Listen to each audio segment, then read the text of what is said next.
on why Meghan and Harry were kicked out of the party. They were kicked out. Why?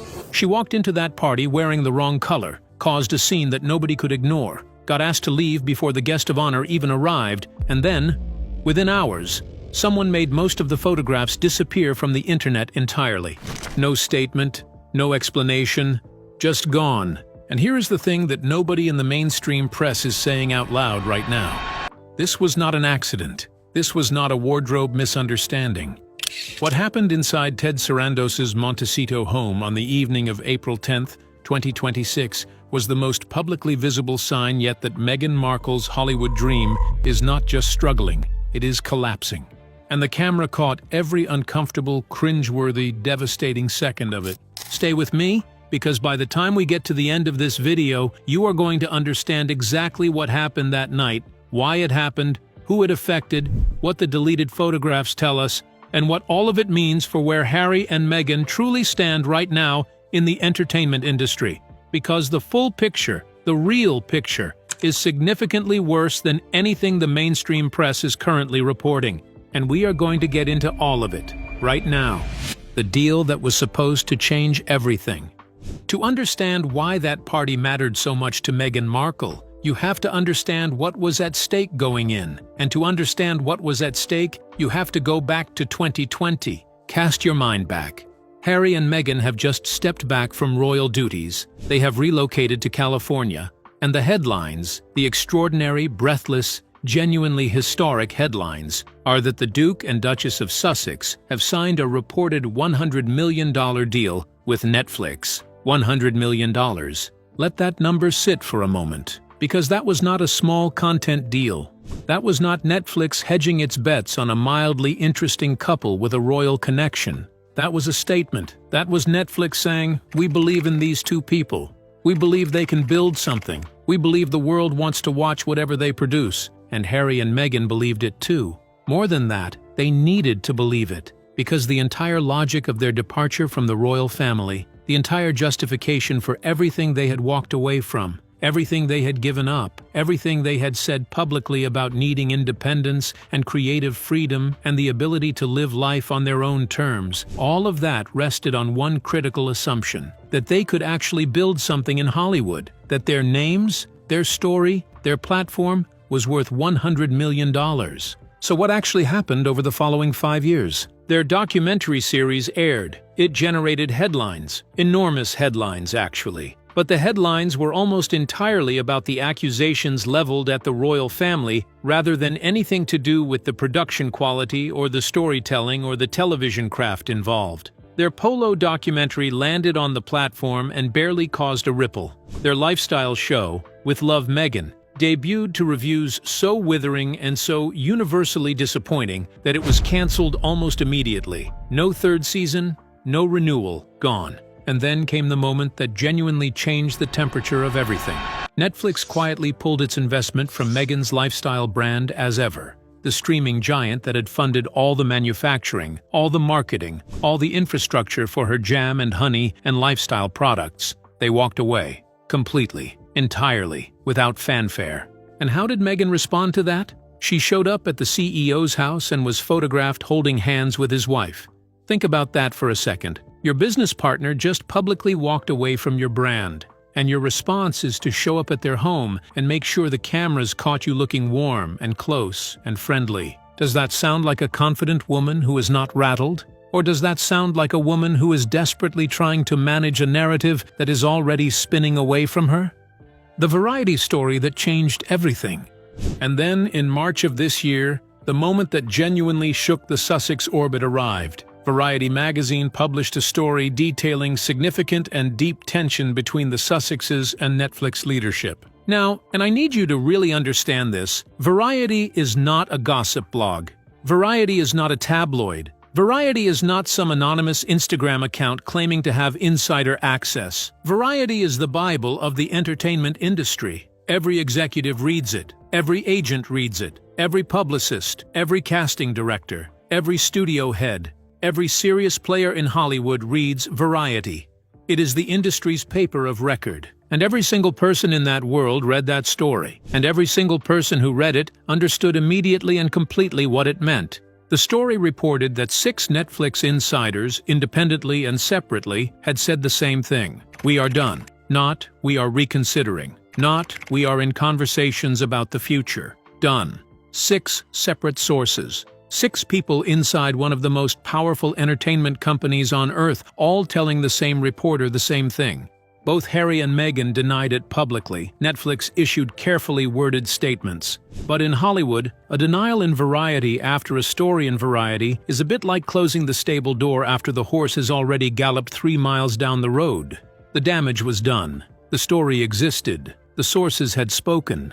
And every single person who matters in that industry had read every word. Think about what that means for a couple who are not just entertainers, but people whose entire professional identity is built on perceived influence and access and relevance. Think about what it means to walk into a room full of Hollywood insiders knowing that every single person there has read a story in the industry's most respected publication saying you are done. That is the pressure Harry and Meghan were walking into that party with, not the casual social pressure of a couple attending a networking event. The crushing, suffocating pressure of people who need desperately to be seen as still relevant by a room full of people who have every reason to believe they are not. Here is the detail that confirms everything, by the way. Netflix had already quietly confirmed back in July of 2025 that they would not be renewing the couple's original deal. What replaced it was described as a first-look arrangement, and in Hollywood language, real Hollywood language, not the version designed for public consumption, first look means we are not actively investing in you. It means we are leaving a small door open just in case something extraordinary comes along. It is the entertainment industry's way of letting someone down gently while still keeping them close enough to be useful if the situation ever changes. That is where Harry and Meghan stood heading into the evening of April 10th. Not as partners, not as investors, not as creative equals with the platform and the audience, and the professional credibility to back it up. They were walking in as people who needed that room to believe they still belonged in it, even when every piece of evidence suggested they did not. The guest list and why it matters. Now let us talk about the guest list, because it matters enormously to this story. And I want you to pay close attention here, because this is where the context becomes everything. The evening was an intimate tastemaker event, carefully curated, deliberately exclusive. It was a celebration of the launch of Beef Season 2, and the guests included some genuinely significant names. Katy Perry, Justin Trudeau, Orlando Bloom, Oscar Isaac. These are not people who show up to just anything. These are people whose attendance at an event tells you something about the weight and seriousness of the occasion. But the woman the entire evening was built around, the person for whom this entire gathering had been organized and planned and designed, was Carey Mulligan. Now, if you are not particularly familiar with Carey Mulligan, let me give you some context. Because she is not simply a famous actress. She is not someone who is famous for being famous, or famous for a dramatic personal story, or famous for a relationship, or a title, or a departure from one institution toward another. Carey Mulligan is famous because she is extraordinarily, genuinely, indisputably talented. She received an Oscar nomination for An Education. She won a BAFTA for Best Actress. She starred opposite Leonardo DiCaprio in The Great Gatsby. She has built a career over decades through relentless hard work and undeniable craft. She is one of the most genuinely respected performers working in the industry today. Full stop. And just 10 days before this party, 10 days, King Charles himself had personally presented Carey Mulligan with a CBE at Windsor Castle in recognition of her extraordinary contribution to British drama. The King of England had placed a medal around this woman's neck. This was her moment.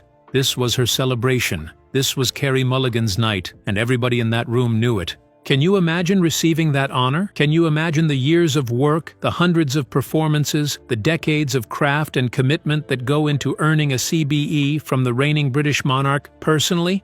And then having that celebrated evening, your moment, your room, your night, derailed because someone else decided their need to be seen was more important than your recognition? Keep that feeling in mind, because that is exactly what happened next. The dress, the decision that started everything. The guests had been asked to wear black and white, That was the dress code. Black and white, so that when Carey Mulligan arrived, she would be the only splash of color in the room. Visible, celebrated. Impossible to miss in her chartreuse green, which had become her signature color throughout the entire Beef Season 2 promotional period. Now here is a question I want you to sit with for a moment. Why do you think event organizers ask guests to follow a dress code like that? It is not about control. It is not arbitrary. It is about creating a visual moment for the person being honored. It is about ensuring that when the guest of honor walks through the door, every single camera, every single eye, every single photograph from that evening tells the same story. This is her night. This is her celebration. Look at her. That was the purpose. And every guest understood it. Every guest honored it. Every guest, except one. Meghan Markle walked into that party wearing chartreuse green. Let us be very clear about what chartreuse is and what it is not. Chartreuse is not a safe color. It is not a neutral. It is not something you accidentally pull from your wardrobe on a Friday evening and think this seems about right. Chartreuse is a statement. It is a declaration. It announces itself the moment you walk into a room, and it does not apologize for doing so. And here is the critical detail that makes Meghan's choice so completely indefensible, if it was a choice, and we will get to that in a moment. Carey Mulligan had been wearing chartreuse throughout her entire press tour for Beef Season 2. It was her color, her signature look, her visual identity for this entire promotional period. Every stylist, every photographer, every publicist, every fashion editor covering that show knew it. Industry insiders knew it. You would have had to be entirely disconnected from the entertainment world not to know that chartreuse and Carey Mulligan were synonymous in April of 2026. And Meghan knew. Of course she knew. The question was never whether she knew. The question is why she did it anyway. Was it an accident? Was it a breathtaking coincidence? Because I want to know. I genuinely want your thoughts on this in the comments below. Do you believe for even 1 second that this was an accident? That Meghan Markle, a woman who is famously deliberate about her image and her presentation and her brand, accidentally showed up in the exact signature color of the woman being celebrated? Do you believe that? Or do you believe what the pattern of her behavior over the years suggests? Because this was not the first time, not even close. Remember the christening in July 2018? The entire royal family wore cream, white, and soft blue, and Meghan showed up in an olive green outfit, the only splash of color in the entire lineup. Different event, different year, same pattern. And the answer, when you look at that pattern honestly, becomes very clear. This is a woman who has watched her Hollywood ambitions quietly collapse, project by project, deal by deal, canceled show by canceled show. Who walked into that party knowing that every person in the room had read the Variety story? Who desperately needed, to be seen, to matter, to be the person that eyes moved toward when she entered a room? And if that meant wearing the exact color of the woman being celebrated, then apparently that was a price she was willing to pay. The room noticed immediately, and it was not a comfortable noticing. What happened inside that party?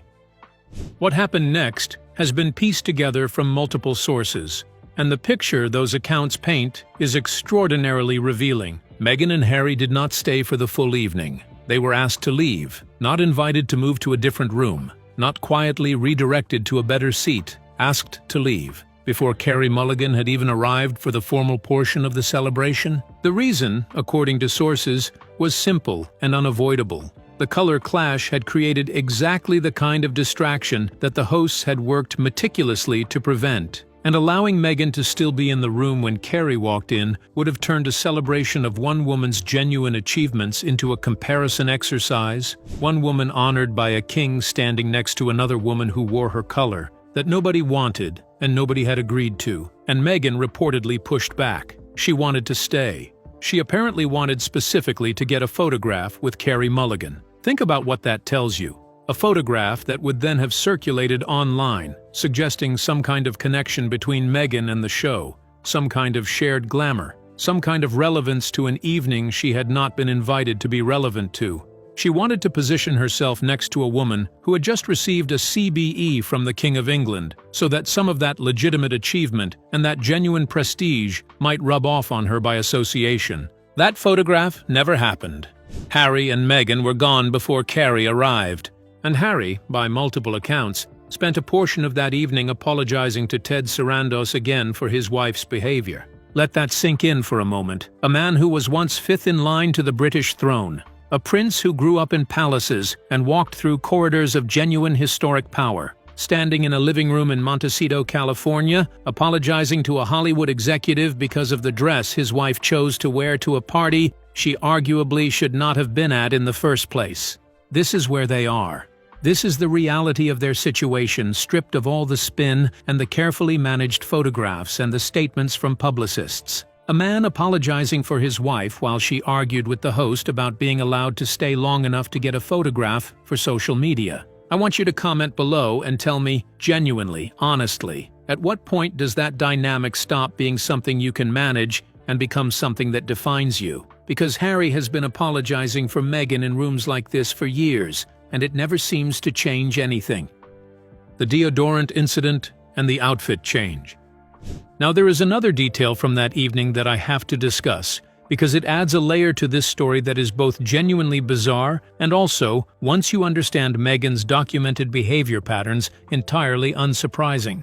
Ted Sarandos' wife, Nicole Avant, arrived at the party in one outfit, and was later photographed in something entirely different. She changed during the party, and the timing of that change aligns precisely with Meghan's presence at the party. Multiple sources claim the reason she changed is this. During one of Meghan Markle's signature full-body embraces, and this is documented, Harry himself has discussed Meghan's habit of hugging people whether or not they are reaching for one, and those who have been on the receiving end of these embraces have noted how physically insistent they are. Meghan allegedly transferred deodorant marks across the shoulder of Nicole's original gown and ruined it entirely. Whether that specific detail is fully confirmed or not, and I want to be clear that there is some uncertainty around the precise circumstances, what is confirmed is that Nicole changed outfits during the course of the evening. That is not disputed. The reason for the change is where the accounts vary. But here is what I find genuinely fascinating about this detail beyond the obvious headline. Meghan Markle's physical interactions with people have been noted before. The habit of hugging people without asking. The habit of touching people, their arms, their hands, their shoulders, in ways that create the visual impression of intimacy and closeness even when no such closeness actually exists. Catherine and William have both reportedly been made uncomfortable by it, and now Nicole Avant, the wife of the CEO whose goodwill and professional support Harry and Meghan need perhaps more than anyone else in Hollywood right now, apparently left that party wearing a different dress than she arrived in. You cannot make this up. You genuinely cannot. And the photographs that survive tell an interesting story about this too. Look at the images where Meghan is grabbing Nicole's hand. Look at the grip. Look at Nicole's body language, her positioning, the direction her body is turned. And then ask yourself honestly, does that look like two people who are warm, close friends enjoying a relaxed evening together? Or does it look like one person performing closeness, while the other person endures it? The disappearing photographs. Now let us talk about the photographs, because this is the detail that elevates this entire story from celebrity gossip into something genuinely revealing about this couple's relationship with their own public image.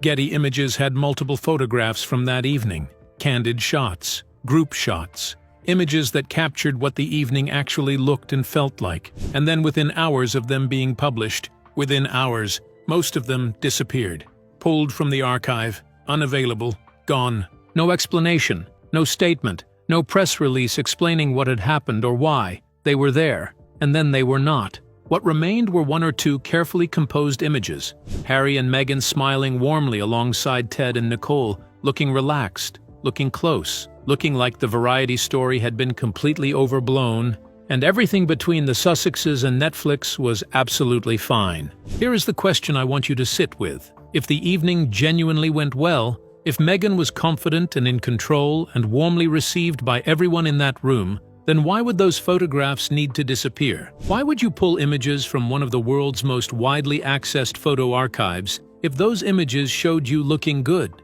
Confident people do not scrub their own photographic record. People who are comfortable with what the camera caught do not make images disappear from Getty. The people who do that are the people who are afraid of what the camera actually caught. People who need to control the narrative more tightly than reality will allow. People who cannot afford for the world to see what really happened in that room. The images that survived tell the story Meghan needed the world to believe. The images that were deleted told the story she could not afford for anyone to see. And there is a pattern here that goes beyond one party and one evening. Think about the broader pattern of image management, of narrative control, of the relentless, careful curation of their public presentation, the documentary, the Oprah interview, the carefully timed announcements, the publicist statements, the social media management. It is all part of the same compulsive, exhausting, deeply revealing need to control how the world sees them. Because if the world sees them as they actually are right now, the gap between the image and the reality is too large and too damaging to survive. The Australia disaster. And while all of that was unfolding in Montecito, Australia was waiting. Harry and Meghan are currently on their first visit to that country since 2018, and the contrast between then and now could not be more stark or more telling. When they came last time as newlyweds, Harry and his new American bride, the actress who had become a duchess, the couple that the world was captivated by, crowds lined the streets for miles. The reception was genuinely warm and celebratory. Australia loved them. This time, over 34,000 Australians signed a petition before they even landed, demanding that no taxpayer money be spent on their visit. 34,000 people. That is not a fringe response. That is not a small group of committed critics. That is a significant public statement about how the perception of this couple has shifted in the years since that first tour. An Australian MP publicly demanded the couple personally cover all police security costs. And Harry's mental health summit in Melbourne, originally selling tickets at nearly 2,000 Australian dollars each, had those tickets slashed to half price in order to fill the venue. Half price.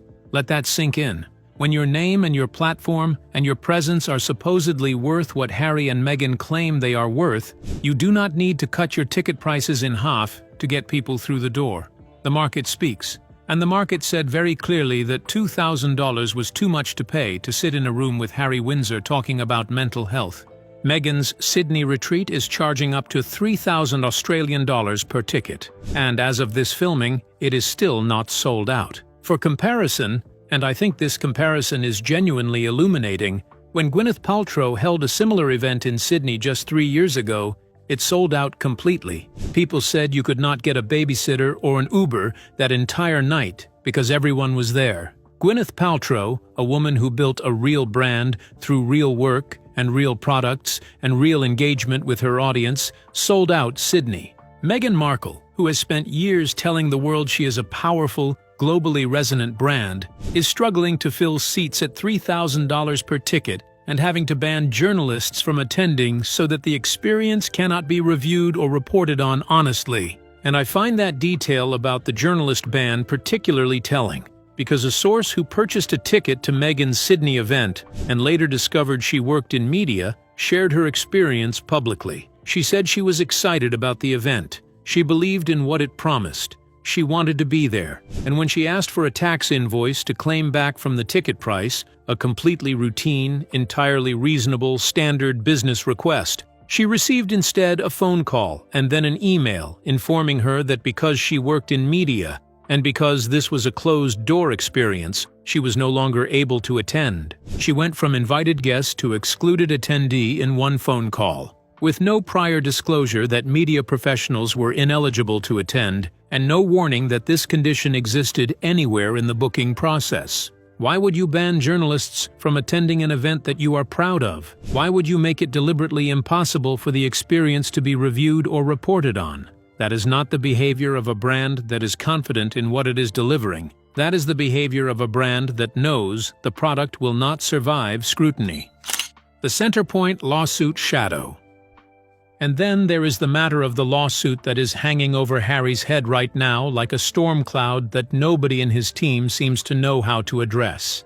Harry is facing legal action related to Centabali, the charity he co-founded over 2 decades ago. The Charity Commission opened a compliance case following public accusations from Sophie Chandali, the chair of the organization, who reportedly claimed that certain statements made were, In her words, blatant lies.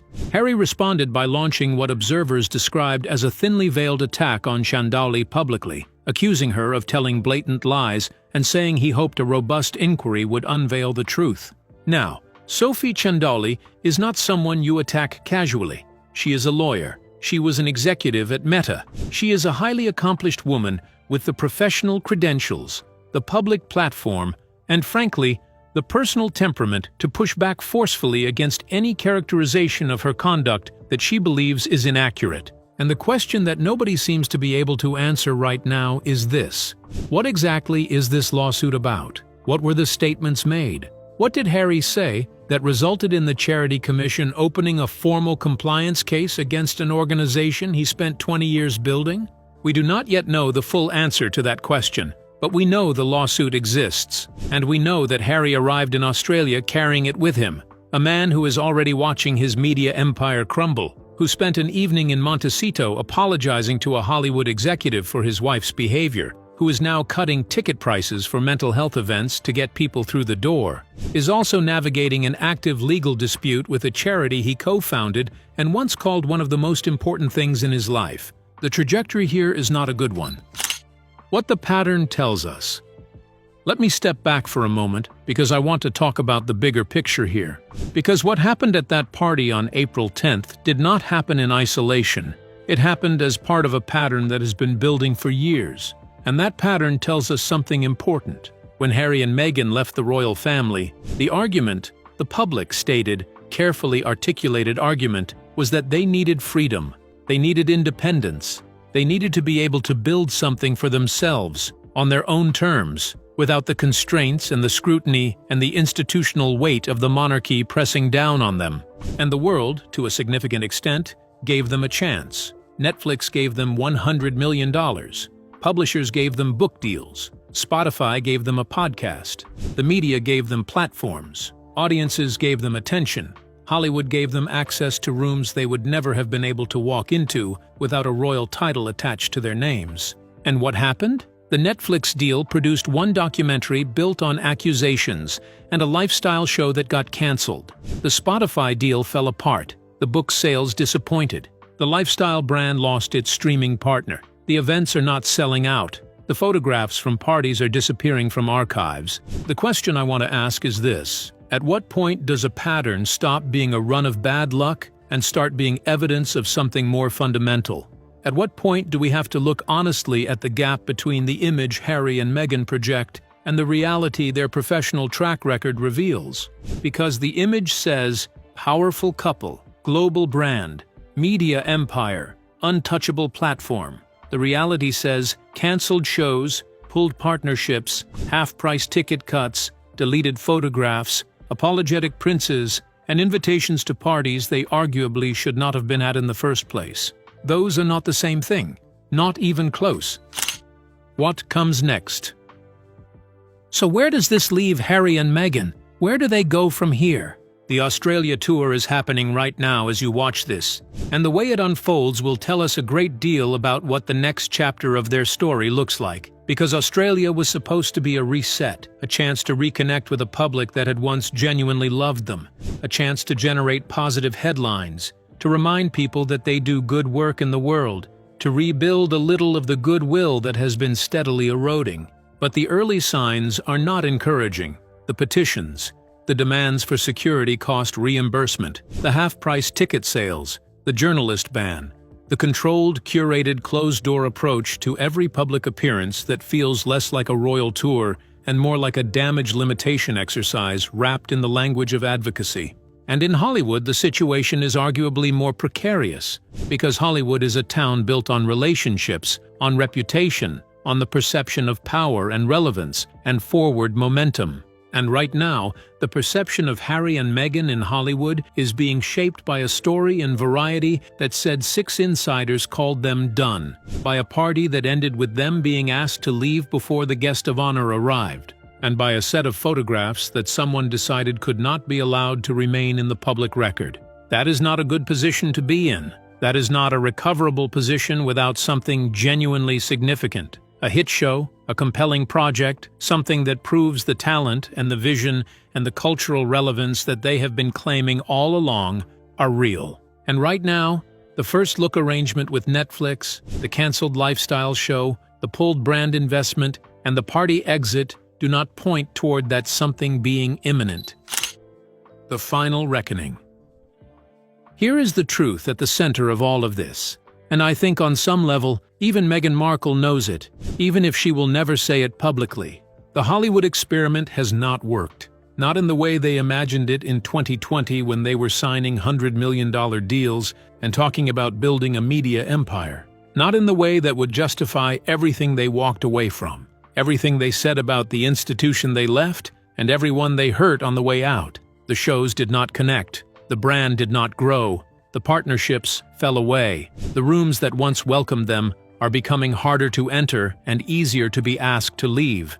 And the desperate, visible, photographed, then deleted evidence of a woman who still needs to be seen, still needs to matter, still needs to be the center of every room she enters, even when the room belongs to someone else, even when the evening was planned around someone else's achievement, even when the dress code was specifically designed to ensure that one woman received the recognition she had earned through decades of genuine craft and commitment. That evidence tells a story that no publicist's statement and no carefully curated surviving photograph can fully obscure. Carey Mulligan earned her CBE. She earned her moment. She earned that room full of important people in black and white, celebrating the fact that the King of England had personally recognized her contribution to British drama. She earned all of that. And Meghan Markle showed up in the same color dress and then had to be asked to leave before Carey even walked through the door. That gap between what you have earned and what you are performing is the story of Harry and Meghan's Hollywood years. And the camera, on April 10th in Montecito, caught it more clearly than it has ever been caught before. Subscribe if you are not already, because the Australia tour is happening right now, and there is much more of this story still to tell. Drop your thoughts in the comments. I want to know what you think about all of this. Do you think this was deliberate? Do you think the deleted photographs tell us what we think they tell us? And do you think Harry and Meghan can come back from where they are right now? Because I am watching, and so, it seems, is everybody else. Like this video if you found it valuable. Subscribe for daily royal and entertainment commentary. Comment below. Do you think Meghan's Hollywood era is over?